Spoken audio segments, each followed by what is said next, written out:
A. Pengertian Pusat Kegiatan Belajar Masyarakat atau PKBM.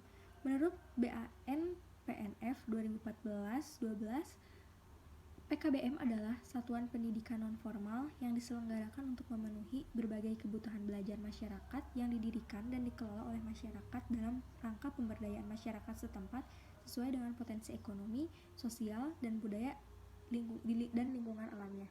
Beberapa pengertian dari pelembagaan pusat kegiatan belajar masyarakat PKBM menurut beberapa ahli diantaranya UNESCO 1998 dalam buku Mustafa Kamil 2011-85 memberikan definisi pusat kegiatan belajar masyarakat adalah sebuah lembaga pendidikan yang diselenggarakan di luar sistem pendidikan non-formal, diarahkan untuk masyarakat pedesaan dan perkotaan dengan dikelola oleh masyarakat itu sendiri, serta memberi kesempatan kepada mereka untuk mengembangkan berbagai model pembelajaran dengan tujuan mengembangkan kemampuan dan keterampilan masyarakat agar mampu meningkatkan kualitas hidupnya.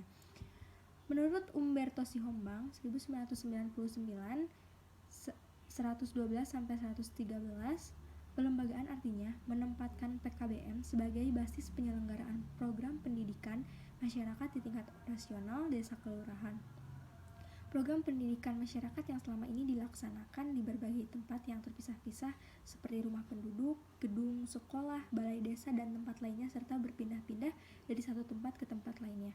Diupayakan untuk dipusatkan di satu tempat yaitu PKBM. Dengan pelembagaan juga diartikan bahwa PKBM sebagai basis pendidikan masyarakat dikelola secara profesional oleh LSM atau organisasi kemasyarakatan lainnya, sehingga masyarakat dengan mudah dapat berhubungan dengan PKBM dan meminta informasi tentang berbagai program pendidikan masyarakat, persyaratan, dan jadwal pelaksanaannya. Tujuan dari Pusat Kegiatan Belajar Masyarakat atau PKBM. Pusat Kegiatan Belajar Masyarakat diarahkan untuk dapat mengembangkan potensi-potensi yang ada dalam masyarakat menjadi bermanfaat bagi kehidupannya. Belajar untuk menyelesaikan persoalan kehidupan adalah menjadi yang lebih diutamakan. Agar mampu mengembangkan potensi-potensi tersebut, maka diupayakan kegiatan pembelajaran yang diselenggarakan di PKBM bervariasi sesuai dengan kebutuhan masyarakat. Menurut Sujana 2003-4,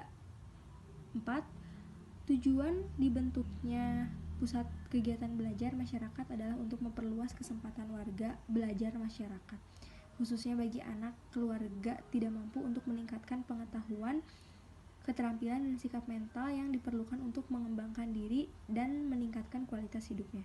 Pusat Kegiatan Belajar Masyarakat PKBM adalah tempat pembelajaran dalam bentuk berbagai macam keterampilan dengan memanfaatkan sarana, prasarana, dan segala potensi yang ada di sekitar lingkungan kehidupan masyarakat, agar masyarakat memiliki keterampilan dan pengetahuan yang dapat dimanfaatkan untuk meningkatkan dan memperbaiki taraf hidupnya. Pusat Kegiatan Belajar Masyarakat ini merupakan salah satu alternatif yang dipilih dan dijadikan sebagai ajang proses pemberdayaan masyarakat. Secara umum, program-program yang diselenggarakan oleh PKBM adalah sebagai berikut. A. Program Kelompok Belajar Usaha atau KBU. B. Keaksaraan. C. Kejar paket A setara SD, kejar paket B setara SMP, kejar paket C setara SMA. Kursus-kursus. E. Taman Pendidikan Al-Quran TPA. F. Usia dini PAUD dan program-program keterampilan lainnya. Dalam buku Mustafa Kamil 2011-87 ada 3 tujuan penting dalam rangka pendirian dan pengembangan PKBM. A. Memberdayakan masyarakat agar mampu mandiri.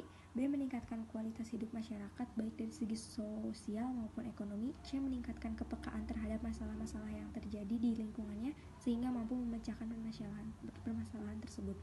Menurut Umberto Sihombang 1999 116-117, maksud dan tujuan pelembagaan PKBM yakni menggali, menumbuhkan, mengembangkan, dan memanfaatkan seluruh potensi yang ada di masyarakat untuk sebesar-besarnya dalam pemberdayaan masyarakat itu sendiri secara rasional. Di lapangan, manfaat dan tujuan dari lembaga PKBM sudah menunjukkan ke arah seperti yang tertera di atas.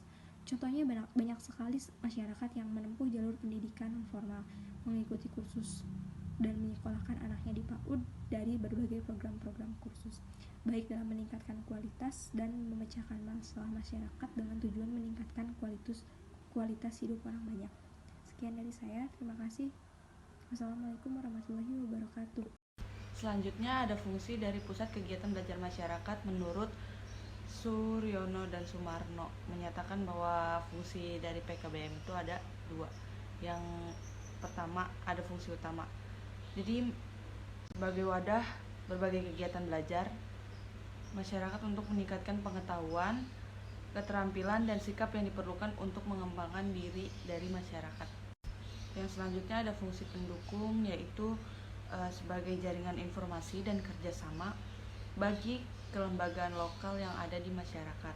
Yang kedua ada sebagai tempat koordinasi, konsultasi, komunikasi, dan musyawarah para tokoh masyarakat, tokoh agama, dan pembina teknis dalam merencanakan pembangunan dan pemberdayaan masyarakat.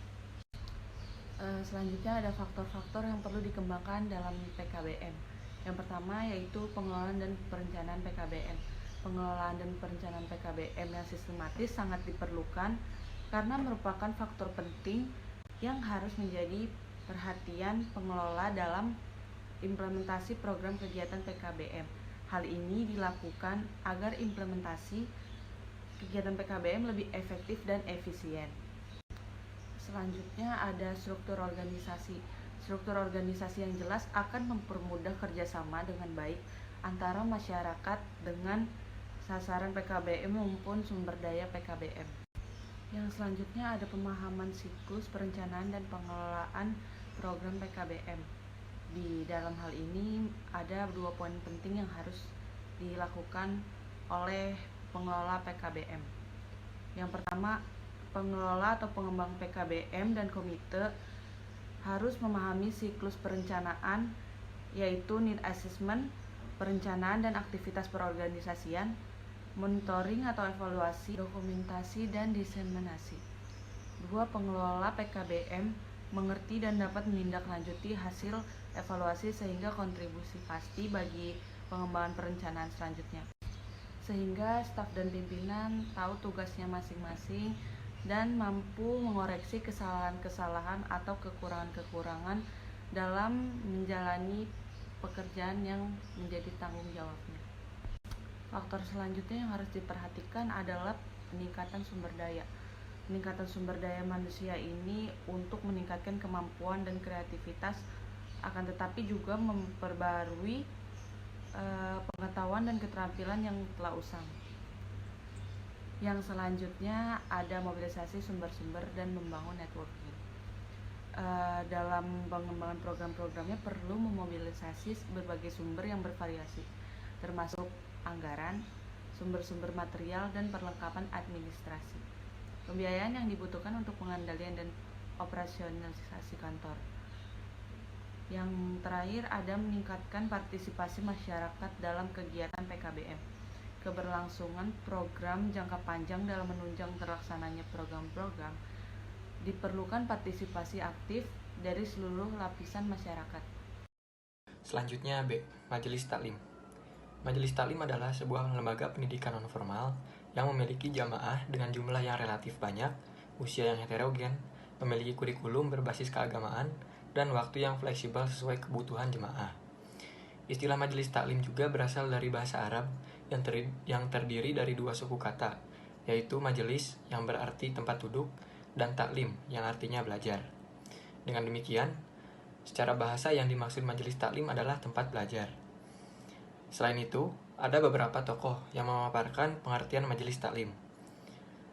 Muhsin menyatakan bahwa majelis taklim adalah tempat atau lembaga pendidikan, pelatihan, dan kegiatan belajar mengajar dalam mempelajari, mendalami, dan memahami ilmu pengetahuan agama Islam dan sebagai wadah dalam melaksanakan berbagai kegiatan yang memberikan kemaslahatan kepada jamaah dan masyarakat sekitarnya. Menurut Effendi Zarkashi, majelis taklim merupakan bagian dari model dakwah dewasa dan sebagai forum belajar untuk mencapai suatu tingkat pengetahuan agama. Menurut Helmawati, bahwa majelis taklim adalah tempat memberitahukan, menerangkan, dan mengabarkan suatu ilmu, baik ilmu agama maupun ilmu pengetahuan dan keterampilan yang dilakukan secara berulang-ulang, sehingga maknanya dapat membekas pada diri muta'alim untuk kemudian ilmu yang disampaikan bermanfaat, melahirkan amal soleh, memberi petunjuk ke jalan kebahagiaan dunia akhirat untuk mencapai ridho Allah, serta untuk menanamkan dan memperkokoh akhlak.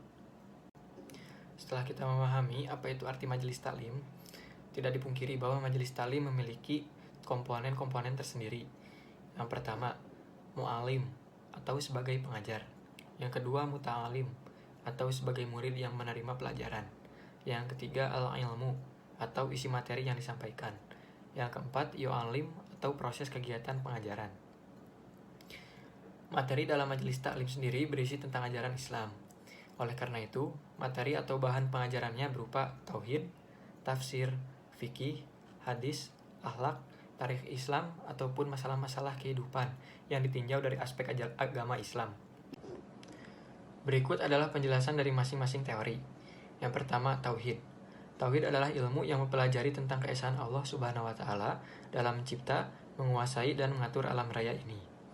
Yang kedua, tafsir. Tafsir adalah ilmu yang mempelajari kandungan Al-Quran berikut penjelasannya, makna, dan hikmahnya. Yang ketiga, fikih. Fikih adalah pengetahuan tentang hukum Islam. Fikih juga isi materinya merupakan sholat, puasa, zakat, dan sebagainya. Selain itu juga dibahas hal-hal yang berkaitan dengan pengalaman sehari-hari meliputi pengertian wajib, sunnah, halal, haram, makruh, dan mubah. Yang keempat, hadis. Hadis adalah segala perkataan, perbuatan, ketetapan, dan persetujuan Rasulullah SAW yang dijadikan ketetapan hukum dalam Islam setelah Al-Quran. Yang kelima, akhlak. Akhlak merupakan tingkah laku manusia yang dilakukan dengan sengaja, diawali dari proses latihan yang menjadi kebiasaan, bersumber dari dorongan jiwa untuk melakukan perbuatan dengan mudah, tanpa melalui proses pemikiran, pertimbangan, ataupun penelitian. Akhlak juga terbagi menjadi dua, yaitu akhlak terpuji dan akhlak tercela. Yang keenam, tarikh. Tarikh adalah sejarah hidup para nabi dan para sahabat, khususnya sahabat Nabi Muhammad SAW. Yang ketujuh, masalah-masalah kehidupan yang ditinjau dari aspek ajaran Islam merupakan tema yang langsung berkaitan dengan kehidupan masyarakat yang semuanya juga dikaitkan dengan agama. Artinya, dalam menyampaikan materi tersebut harus berdasarkan Al-Quran dan hadisnya. Tujuan dan fungsi dari majelis taklim. Yang pertama, tempat belajar mengajar.